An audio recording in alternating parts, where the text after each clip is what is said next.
desire that comes from your personality suddenly strikes a chord within you and you begin to think, okay? And you may see somebody, you know, around the pool. All of a sudden, you start to get a thought. And other things start to happen when you get this thought. You know where I'm at here? What? Well, after we'll talk, okay? After this thought occurs within inside of you, something physical happens. It always comes that way. The thought always comes first, and then the physical. Also, you know, sex is in the mind. Before it becomes in the body, it's a thought. Okay?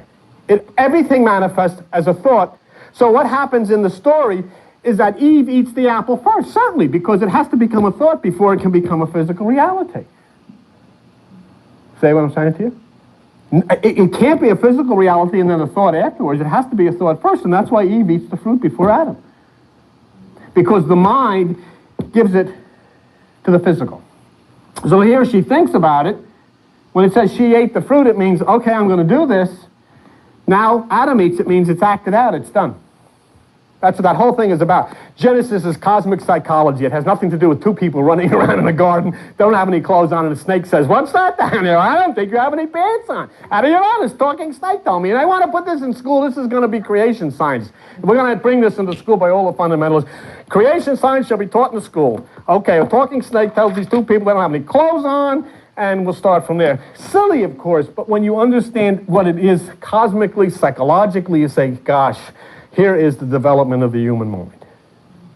And then right after you have this development of thought and action, along comes Cain and Abel, which means you've moved from the primitive aspect of thought and action to the point now of inner conflict.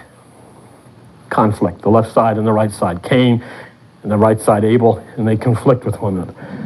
So human thought is cosmic, spiritual power, and what it does, it works through the electronics of your brain. If they open your head, they find no thoughts, they find no desires, they find no dreams, and yet, but here, want to do something? Just stop for a minute. Right now, take your mind and hear your mother's voice.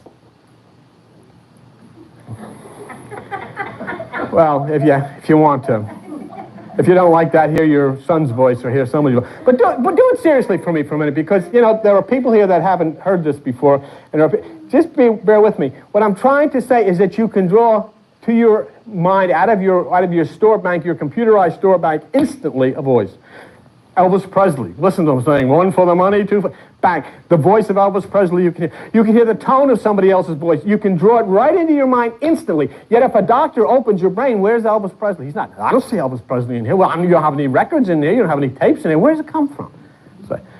So it's cosmic thought. It manufactures itself, yet it does not exist because it activates itself through the electronics of your brain. But yet it is a real situation. It is a real thing. So the key to life is, how do we use this powerhouse of electrical circuitry that either pulls you up or pulls you down? It's capable of doing either thing. Can make you extremely high, can make you extremely low. And there are doctors and other people that can also give you pills that can do the same thing. They can screw up the electrical circuitry and you can go through the roof, or you can come crashing down to the basement, okay?